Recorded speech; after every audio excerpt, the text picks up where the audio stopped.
제가 말꼬리를 잡는 건 아닌데 이거는 좀 짚고 넘어가야 될 부분이 있어요. 유재중 위원장께서 지적하신 부분인데 추경 관련돼 갖고 11조를 편성하면서 뭐 세제 잉여금 가지고 당연히 3조가 지방교부금 내려가는 당연한 거 아닙니까? 예. 그걸 가지고 내년에 받을 수 있는 걸 올해 땡겨준다 그래서 그거를 일자리에 지방에 써라.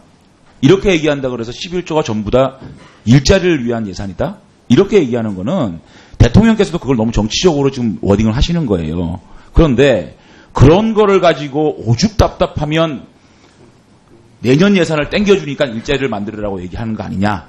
이렇게 커버하는 것도 저는 그렇게까지 이 예산을 예산결산위원회에서 뻔하게 밝혀질 문제를 그거는 당연히 줄 겁니다. 그죠? 그래서 지방에서 급한 문제, 힘든 문제를 쓸 거 아닙니까? 그런데 대통령이 그걸 일자리로 써라고 얘기하는 것도 좀 잘못된 거 아닙니까? 오늘 아마 광역 시도지사님들하고 그냥 그거를 이렇게 했으면 좋겠다라고 이렇게 말씀하시는 건 좋은데 그러기 때문에 그거를 일자리에 지방에 써야 되기 때문에 이게 전체가 일자리 예산이다? 그렇게 얘기하는 건 아니라고 생각합니다. 그건 좀 바로 잡읍시다. 예, 그건 당연히 주어야 될 돈은 아닙니까? 광역단체장 시도지사님들이 아마 각자 자기 지역에서 신급한 사업이 뭐라고 다 밝혔다고 들었습니다. 예. 그다음에 오늘 공무원 일자리 문제 가지고 국민의당 우리 이용호 의원, 또 강석호 의원님, 유민봉 의원님, 유재중 위원장님까지 굉장히 많이 걱정을 하고 계시는 겁니다. 이게 심각하게 좀 받아들여 주세요.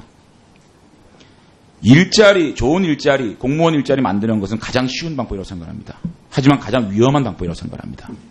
유민봉 의원께서도 아주 체계적으로 이게 갑작스럽게 공무원을 늘렸을 경우에 조금만 지나면 관리직을 늘려야 되고 그 관리직으로 들어감으로 인해서 또 현장직이 없어지는 이런 기형사태가 온다는 부분도 있고요. 저는 이런 부분에 대해서 좀 여쭤볼게요. 과연 이용호 의원님께서는 14조, 17만 정도를 확충을 하면 14조라고 얘기하셨는데 저는 17조 정도라고 봅니다. 그 재원 마련을 어떻게 할 것이냐. 거기에 대한 대책은 있으십니까? 제가 거기에까지 지금 그래서 문재인 정부에서 내놓는 안이 그래서 제가 말씀드리는 거예요. 총론은 있고 강론은 없는 정부다. 자, 해결책을 보면 재정 지출을 절감하겠다. 세입을 개혁하겠다. 또 결국 비과세를 감면하겠다. 법인세를 인상하겠다. 이런 거거든요. 근데 제가 볼 때는 재정 지출 절감이나 세입 개혁 이거는 그냥 뜬구름 잡는 얘기고요. 실제로 비과세를 감면하겠다. 법인세 인상하겠다. 이런 건데요. 제가 걱정이 되는 부분이 비과세 감면이라는 게 대부분 우리 후보자님께서 아시겠지만 R&D입니다. 법인의 연구 인력 개발비 세액 공제 이게 제일 큽니다. 일반 법인에서는 1조 7천억이고 중소기업에서는 1조입니다. 이 2조 7천억입니다.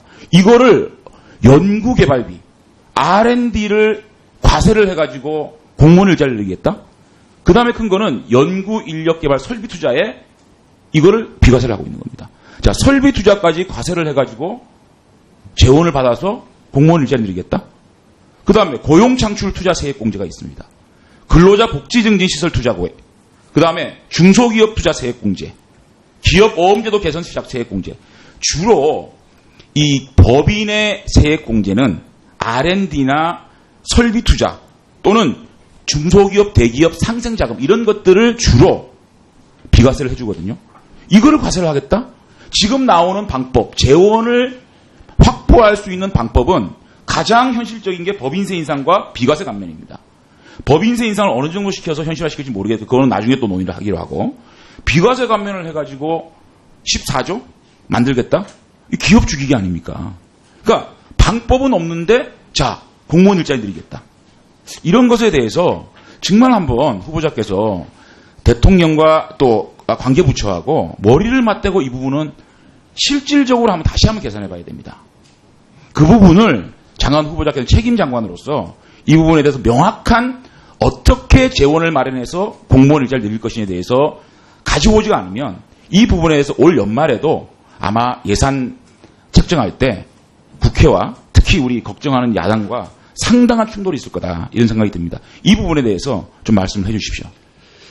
예, 제가 적답을 드리기는 조금 너무 어려운 문제 같습니다. 특히 비과세 감면 부분에 대한 의원님의 지적 자체가 충분히 일리 있는 말씀이라고 생각됩니다만은 정말로 지금 말씀하신 그 네 가지 부분에서 조달할 수밖에 없는 건지 아니면 달리 어떤 재정에 더 투자할 여력이 어디 다른 부분이 있는 건지 뭐 이런 부분들 좀 더 살피겠고요.